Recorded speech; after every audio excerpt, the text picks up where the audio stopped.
हा इतिहास. व्यक्तिकांना जे सेवा पुरस्कार मिळाले ना ते पुरस्कार महत्वाचे. गाड्या बिड्या बंगले कोणी घेतल्यात काय मासं त्याने गाडी घेतली हायवेला बाबाची उलट इथली गाडी घेतली त्याने काय आवडतं थोडी टाकली देखावणी करेल त्यात काय वेगळं विषय. पण प्रारब्ध उत्तमही आहे मध्यमही आहे आणि कनिष्ठ आहे. आणि आज कीर्तनाला घेतला आपण जर महिला पुरुष ज्ञानोबारायांच्या हरिपाठातला 6व्या नंबरला आहे. कीर्तनाला सुरुवात करायची. बारीक आहे का या विश्वात जेवढे संत हे खाली बस मोबाईल मध्ये दे पुढे बसले का ते खोकडे घेऊन बसायचं ठिकाण नाद लागलं.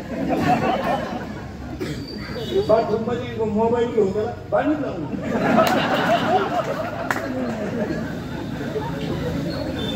बाहेर आलो चड्डी वगैरे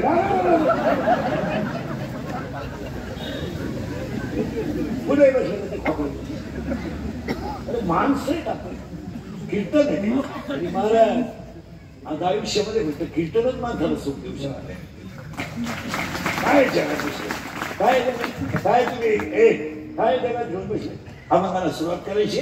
फक्त 2-3 मुद्दे आहेत बारीक आहे का.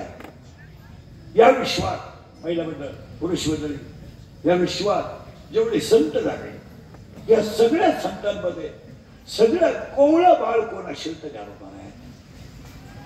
सगळ्यात कोवळं बाळ फक्त 16 वर्षाचं बाळ आहे पण विश्वाची आई आहे. काय बाळ आहे काय बाळ आहे जगात. ज्ञानोबा आहे इतकं कोवळं बाळ कोण असेल. बाळाला बाळ झालं ना ती आईला बाळच असते. आईला बाळ कधी मोठं नसतं. आईला बाळ कधी लहान नसतं आणि आईला बाळ कधी गुन्हेगार नसतं आणि आईला बाळ कधी चोर नसतं. बाळानं दूध सांडवलं ना तरी ते बाळच आहे आणि बाळ बोललं ना काही काही तरी आईला ते बाळच आहे. पण खरं सांगू या विश्वातलं सगळ्यात कोवळं बाळ कोण असेल तर ज्ञानोबा आहे. काय बाळ 16 वर्षाचं बाळ आहे पण विश्वाची आई आहे. काही जगात चमत्कार आपण अजून विचारच नाही केला. विचार आमची रिटायर झाली नोकरीमधून तरी बसायला पाहते हापिसातून उचलून गेले तरी आता काय याला वशिलूर फाट्या बाहेर पेन्शन घेऊन काय तुला सासरवाडीचं कल्याण करायचं ते कर. ऑफिस मधून 58 काढून दिले तरी ते रिटायर मध्ये गार्डन मध्ये कुत्रीचा मग काय घेतात पण आहे काय जगणं मला सगळं परत आहे. हे नाही हे नाही आहे नाही खरं का खोट. विश्वातला पहिला चमत्कार सगळ्यात कोवळं पाळण्यानं पडा आणि दुसरा चमत्कार सांगतो. या विश्वात जेवढे संत झाले सगळ्यात जास्त त्रास कुणी काढला असेल तर ज्ञानोबा. काय त्रास. आता हे गायक वादक एक पापले त्यांना काय त्रास आहे काय त्रास आहे. लोक विचारतात जेवायला काय करू. मुळत असेल तर वांगण आग होत असेल तर गवार ऍसिडिटी असेल तर तिखट. आता मला ऍसिडिटी आहे ना लोक मेथीची भाजी खायचे म्हणजे मी जेवढंच नाही पाहिजे. मी 10 वर्ष मेथी खात मेथी खायची गोष्ट नाही. मेथी लवकर यावी म्हणून त्याच्यावर देशी फवारणी आणि देशी फवारणी का मेथी 21 दिवसाची आणि ती मेथी सप्त्याच्या पंक्तीला गेली जाते. माल कधी हलकट लिंबू पिळून पिळून काय बोलत विश्वातलं सगळ्यात कोवळं बाळ ज्ञानोबा आहे. सोडू नका बघ शब्द. पण विश्वात सगळ्यात जास्त कष्ट सगळ्यात जास्त त्रास कुणी काढला असेल त्या ज्ञानोबा. काय बोलायचं मला. कधी वाटलं वडिलांना आनंद सांगावा तर वडील नाही. कधी वाटलं आईच्या कुशीत बसावा आणि त्याचा रडावं तर आईच नाही. आणि कधी वाटलं आईच्या मांडीवर झोपावा आईने डोक्यात हात घालावा ती मांडीच नाही आहे. वाक्य ऐकायचं. ज्यांना बसायलाच मांडी नव्हती त्यांच्या मांडीवर अख्खं जग आहे. अख्खी एवढी जेवढी कीर्तनात बसलेली लोक आहेत ना या अख्खी ज्ञानोबाराची लेकर आहेत. आणि आपण सगळेजण एका आईची लेकरं असून एका आईच्या मांडीवर आहे.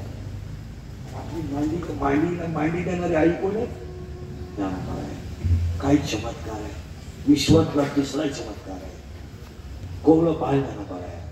मांडीच नाही पण मांडीवर अख्खा आहे ज्ञानोबा आहे.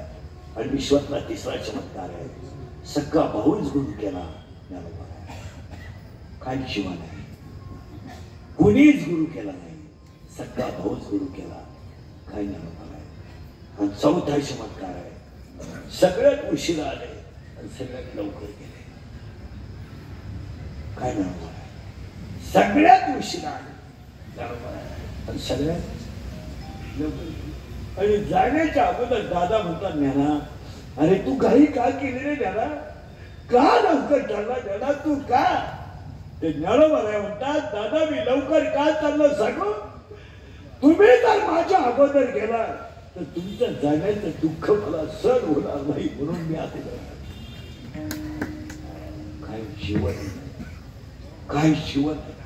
त्याच्या पुढचा ऐका, ज्यांच्या समाधीला साक्षात पांडुरंग रडले त्यांना ज्ञानोबा काय जीवन. आणि ज्ञानोबांच्या जीवनातलं पहिलं म्हणलं 80% महिलांना अजून माहित नाही का मुक्ताबाईचा जन्म घटस्थापनेच्या दिवशी माहित नाही. 9 किलो भगर गेली नवरात्र, 12 डझन केळं गेली, 13 किलो रताळं गेले. कवडीचा फरक पडला. तुम्हाला माहित नाही म्हणजे कोण अशी आई आहे जगात? हे कोण अशी आई आहे? स्तनातलं मुलीला दूध पेटाने बाजूला करायचं आणि आईला देहांत प्राशित्य घ्यायचं. खरं वाटतं तुम्हाला? काय जीवन. मुलीला स्तनातलं दूध पेटे बाळ आणि आई त्याला बाजूला करते आणि देहांत प्राशित्य घेते. जी मुलगी आईच्या स्तनातलं दूध देऊ शकली नाही ती विश्वाची आई मुक्ताबाई. सांगा सगळेजण बाईला म्हणतात, कुणी आंघोळ घातली असेल, कुणी आंघोळ घातली असेल, कुणी भाग पाडला असेल मुक्ताई. आणि आईची आठवण आली तर मुक्ताई कुणाच्या खुशी घुसली असेल जरा विचार करा. आणि आज कीर्तनाने घेतलेला अभंग ज्ञानोबांच्या हरिपाठातला 6व्या नंबरचा आहे. अभंगाला सुरुवात करायची. कीर्तन ऐकणाऱ्यांना 2-3 सूचना आहेत. तुमची माझी वर्षानं गाठ आहे. आपलं काम थोडं नंगाट आहे. नंगाट म्हणजे परत गाठ नाही भेटली तरी चालेल, पण कीर्तनाला 3 सूचना आहेत. दरिद्र्यावानी कीर्तनाला बसायचं नाही. तोंड सोडून मिळून द्यायचं, यायचंच नाही. लांब बसायचं, चांगला चप्पल जोड पाहायचा, जीव काढायचा, तुम्ही सुताक पडल्यावानी बसायचं, जमणार नाही. कीर्तनाला 2री सूचना आहे. आपल्या कीर्तनाला बोलावं लागतं. बोललं तरच कळलं, नाही तर काहीच करायचं नाही. पहिलंच काही कळलं नाही, पुढं काय. आणि कीर्तनाला 3री सूचना आहे. शंका जर अभंगात असली तर जाग्यावर विचारायची, ओपन चालायची. मी 2 महिन्यानं उत्तर देणार, पुस्तकं उलटे पालटे करून देणार, पण देणार. पण मी गेल्यावर बोंबलायचं नाही. मला पटलं नाही. तुझं तुझ्या बायकोचं पटानं माझा काय, तुला पटा म्हणून आम्ही कीर्तन करतो हे तुला सांगितलं. आम्ही काही कीर्तन करायचा? हे आम्ही पांडुरंगाचा निरोप पोचवणारी घडी आहे. कोण आहे? पांडुरंग आमचा बाप आहे, रुक्मिणी आमची आई आहे. फक्त लेकरांना फेटा बांधायचा आणि कंबर बांधायची. बाप बुद्धी देईल तसं केलं. आपल्या हातात काय? आपली माणसं फक्त छातात जोडत आहे. मी शेत करून आणा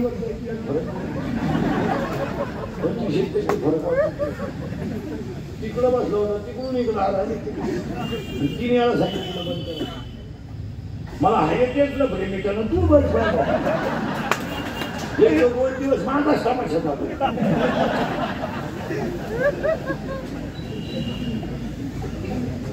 तू आता बस, म्हणजे उद्या ते मी तिथं नाही तर तू उठलंय.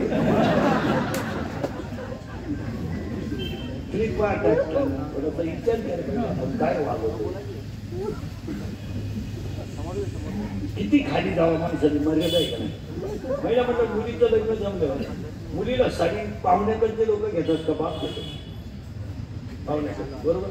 आता माझ्या मुलीला साखरपुडा झाल्यावर साडी कोणी घेतली असेल, बरोबर, कम्या घेतली. युट्यूब वाल्यांनी टाकलं त्यांच्या मुलीच्या अंगावरती साडी बघा, की नालायक किती याचा विचार, हेच माहित नाही साडी कोणत्या. आणि आम्हाला बोलाव तुम्ही क्लिपात असताना आम्हाला बोला, पण मुलाबाळापर्यंत तरी जाऊ नये. आम्हाला जाऊ दे, आम्हाला घरटे पडले, आम्ही कुत्र खात नाही तुमच्या कुटुंबाला. आता माझे 31 वर्ष लोकांच्या शिव्या खाण्यात गेले, 31 वर्ष. माझ्याकरता कशाला बंद करायचं, असा माणूस काय झाला तर त्याने मला घोडा लावला. माझ्या आयुष्यात माझा एकच गुण आहे, मी फक्त खरं बोलतो. काय गुण आहे माझ्या, का बँका लुटल्या का चोऱ्या केल्यात का पुढे टक्के काढला, एकच गुण आहे. आणि आम्हाला बोलाव, पण आमच्या मुलाबाळाकडे जाऊ. उद्या तुम्हाला मुलगी आहे, मला मुलगी आहे, तुम्हाला मुलगी आहे, तुम्ही तितक्यापर्यंत जाऊ नये. आम्हाला बोला, आम्हाला काय तुम्हाला घोडे लावायचे तेवढे लावा, तुमचा धंदा आहे, पैशासाठी काही करा. तुम्ही तुमच्या बापाची क्लिप टाकाल, आम्ही तर महाराज आहे, खरं. पण मुलाबाळापर्यंत जाऊ नये, त्यांचा काय दोष आहे. आम्ही जातो कधी खाली 31 वर्षात पुढे, आणि जाऊच नाही. काही झालं तर प्रत्येक मुलाला मुलीला बापाबद्दल अभिमान आहे ना.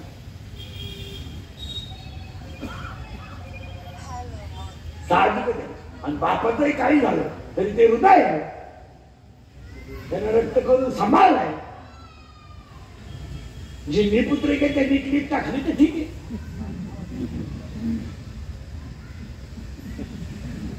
मग त्यांना कोणीच नाही म्हणून टाकली. ज्यांना संसार आहे, मारत नाही, मुलाबाळावर किती साधू असू द्या, प्रेम करणार. आणि काही झालं तर ते नसलं आपल्या जीवनाची काय किंमत आहे, काय किंमत. आपण हे करतोय कोणासाठी, मग त्यांच्या गालावर आनंद पाहिजे नाही. आनंद पण जगाला कोण